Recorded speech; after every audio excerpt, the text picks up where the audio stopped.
Hoy, ano na, magsigising na kayo. Tanghali na, mga nakaiga pa rin kayo. Lian, Chloe, magsibangon na nga kayo. Di ba may pasok pa kayo? Ate Kaylee, natutulog pa kami. Ate, ang aga-aga pa oh. Ano ang aga-aga pa? Magsibangon na nga kayo. Di ba may pasok pa kayo? Ate Kaylee, pwede maya-maya na lang. Matutulog pa kami. Ay nako, Lian, hindi. Unang pasok niyo sa eskwela, late kayo. Magsibangon na kayo dyan ha. May inahin na akong pagkain doon. Diba to si ate? Naantok pa kami. Aba, Chloe, alisin mo nga yung kamay mo sa lamesa. Masama yung ginagawa mo. Maaga ka mamalasin yan. Lian, totoo kayong sinabi ni ate? Ewan ko dyan kay ate. Lagi naman yung pamahiin yan eh. Hoy, kayong dalawa, bilisan nyo kumain dyan. Huwag na kayo magtawanan. O nga pala, Lian, Chloe, naghahanap ako ng trabaho ngayon. Baka gabihin ako ha. Kayo muna dito bala sa bahay. Sige ate, basta pasalubong ha. Lian, bago pa nga lang naghahanap ng trabaho si ate. Kasalubong agad na sa isip mo. O siya, tama na yan. Sige na, alis na ako ha. Sige ate, ingat ka. Ano ba to si ate? Alas 4 pa lang. Sabi niya, tanghali na daw. Tingnan mo, naabutan tuloy tayo ng ambon. Nga pala ate, ang swerte natin kay ate Kylie no? Chloe, kaya pag napagtapos na yung pag-aaral, si ate naman tutulungan natin. Oo ate, ganyan gagawin natin kay ate Kylie para naman makabawi-bawi tayo sa mga ginawa niya sa atin. Simula na wala na si nanay at tatay, si ate nag-aasikaso sa atin. Simula bata pa tayo. Hey, Mat, punta bang ang court mamaya? Oo eh. Ano ba yan? Hoy, mabulag ba kayo? Wala ba kayo nakikita tao? Sorry, di naman kayo napansin eh. Kukwentuhan kasi kami. Alam namin, pero sana tumitingay sa dinadaanan nyo. Kaya na nakabangga, ang yayabang niyo pa. Eh di sorry, hindi ko man napansin. May tao. Eh ba't kasi dito pa kayo dumaan? Daanan kaya to, miss.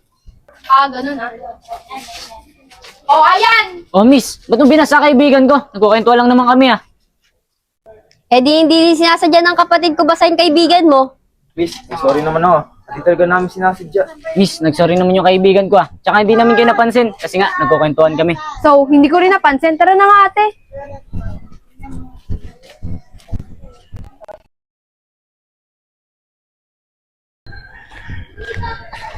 O Kylie, ikaw na ba yan? Oh, ikaw pala yan, Elmo. O Kylie, kamusta ka na? Eto, naghahanap ng papasukan. Kailangan ko kasi mag-sideline ngayon bukod sa online seller. May bagong bukas na tindahan nanay ko. Baka gusto mo maging tendera. Kaso sa Angono pa yun eh. Ganun ba?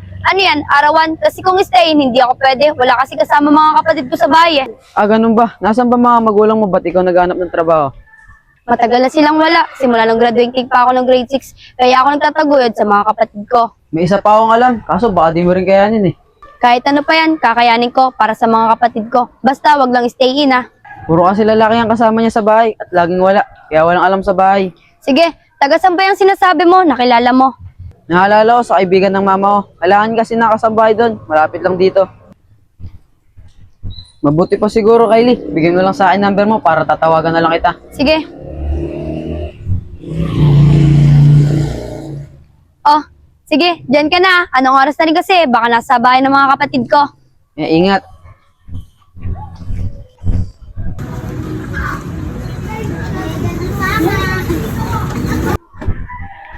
Nako, ang kalat naman dito. Nasaan kaya yung dalawa? Nako, kawawa naman itong mga kapatid ko. Pagod na pagod. Galing school.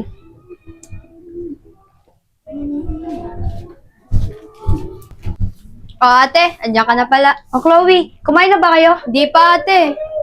Gisingin mo na ate Lian mo. Bumili ka na ng ulam at magsasayang na ako. Oo nga pala ate, may kailangan kami bilhin sa school. Oh, kailan mo ba kailangan? Sa susunod na araw pa ate. Sinabi ko lang sa'yo. O sige, mag-aagilap ako bukas. O siya, gisingin mo na ate mo para makabili na kayo ng ulam. Ate, may tumatawag sa phone mo.